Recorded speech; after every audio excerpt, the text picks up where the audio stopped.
टीका होते. नाही, नाही, दिवाळी काही लागली तसं काही फारसे दिवाळी लागली असं लोन घेणं ही व्यक्तीच नाही. त्याचा ती लेवलच नाही, तसं तो नाही.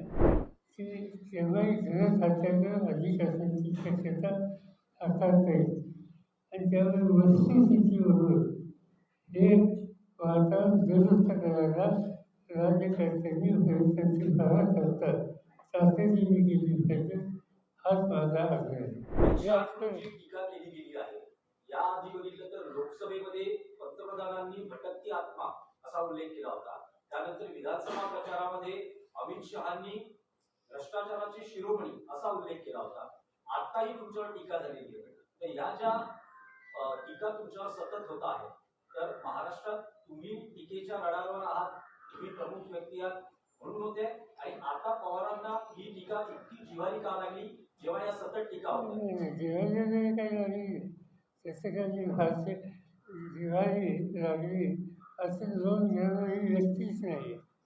त्याचा ती लेवलच नाही, तसं तो नाही. प्रश्न एकच आहे, तुम्ही सांगितलं लोकसभेच्या निवडणुकीच्या वेळेला या लोकांची भूमिका मला वेगळी दिसत होती. लोकसभेचा निकाल त्याला 10 मानते. विधानसभेच्या निवडणुकीमध्ये त्यांनी त्यांच्या भाषेने व्यक्तिगत तिथं कोणाला बोलत नाही, पण लोकसभेचा निकाल लक्षावर घेऊन त्यांनी अधिक काळजी घेतली, ही गोष्ट मान्य केली, मी धैर्य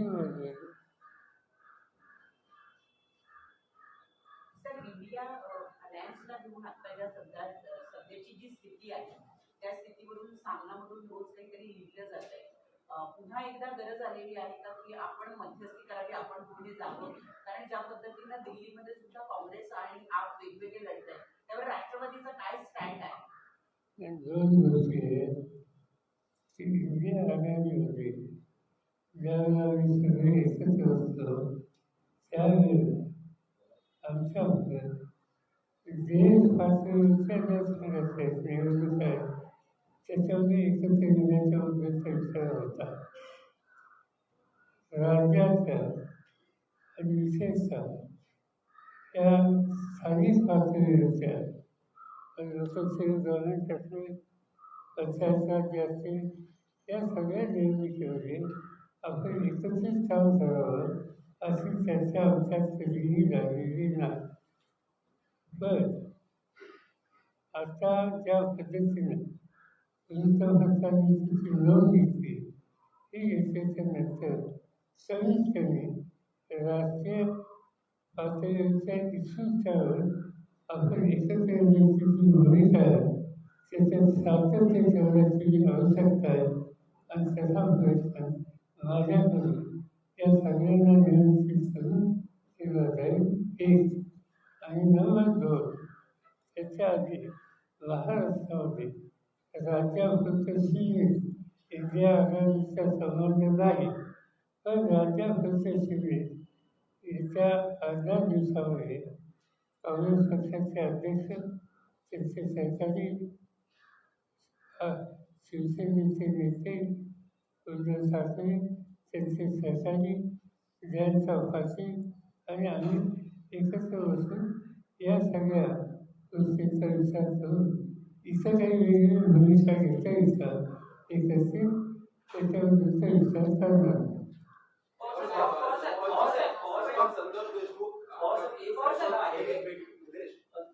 संतोष देशमुख हत्या प्रकरणामध्ये राष्ट्रवादी गेले महिनाभर आंदोलन सुरू आहे आणि वाल्मिक कराडचा जो आका आहे, एका मंत्र्याचं नाव याच्यात येत आहे, तुम्ही त्या मंत्र्याचं नाव कदाचित घेऊ इच्छित नसाल, पण त्या मंत्र्याचा राजीनामा घ्यावा एवढा दबाव सरकारवर असूनही सरकार त्यांना पाठीशी घालत, त्यांचे नेते जे आहेत अजित पवार ते त्यांना पाठीशी घालतात असं वाटतं ना?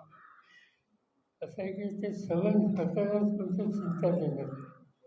ज्या पद्धतीनं त्या तरुणाची हत्या केली गेली त्याच्या भाषेवर कौल बोलत याबद्दलची जी चर्चा आहे आणि त्याची प्रचंड प्रतिक्रिया विशेषतः मराठवाड्याच्या काही जिल्ह्यात आहे.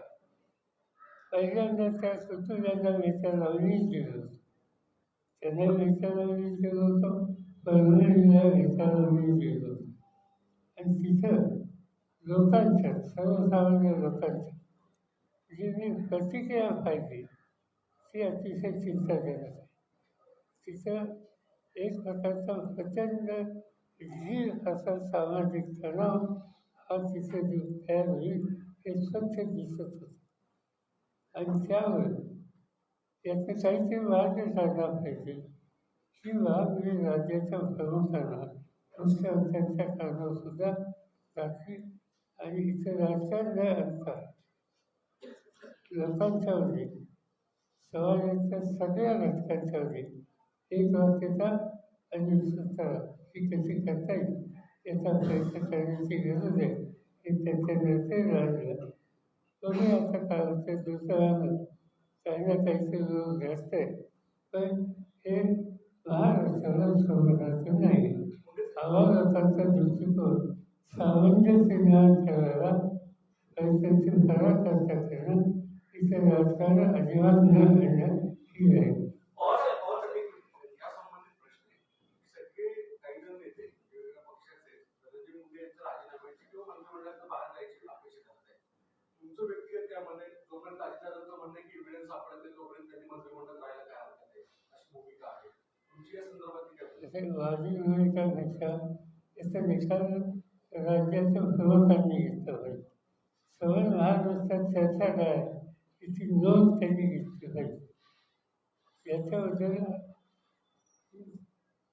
त्याची जी माहिती जी आहे ती केव्हाही गृह खात्याकडं अधिक असण्याची शक्यता हाताळता येईल. आणि त्यामुळे वस्तुस्थितीवरून हे वातावरण दुरुस्त करायला राज्यकर्त्यांनी प्रयत्नांची फार करतात तातडीने केली पाहिजे हाच माझा आग्रह आहे. आपण जर पाहिलं तर सामनात फक्त दिल्लीचं प्रकरण नाही मांडलं तर पुढे असं लिहिलंय की इंडिया आघाडीच्या बैठका झाल्या नाहीत. आपण जर पाहिलं महाराष्ट्रात वज्रमुठ सुरू केली होती ती काही वादांमुळे बंद केली. त्याच्यानंतरच्या इंडिया आघाडीच्या सभा त्या बंद केल्या. खरंच संवाद संपलाय का हा पहिला प्रश्न. अजिबात नाही, संवाद आहे. आणि म्हणूनच मी आत्ताच सांगितलं की शक्य झालं की येत्या 18 दिवसात ही बैठक आम्ही बोलवत आहोत. मी स्वतः बोलवतो.